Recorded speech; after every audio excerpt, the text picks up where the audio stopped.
A summary of the short film Interpretation. This short film is directed and written by Lynn Erding in 2008.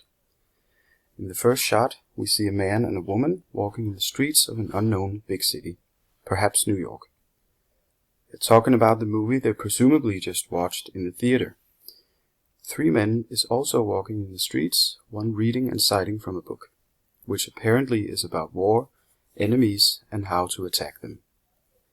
The man walking in the middle does not say a word, and the third only rarely comments on the guy reading from his book. The couple and the three men encounter each other in an alley, and the man asks the couple for money. The man of the couple, let's call him A, tries to talk sense into the agitators, but they refuse to walk away. A gives them all the cash they have and asks to let them go, but the three men will not let them. One of the three men attacks A, but he defends himself and attacks back.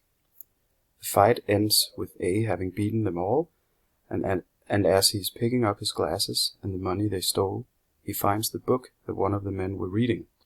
The title of the book is The Art of War by Sun Tzu.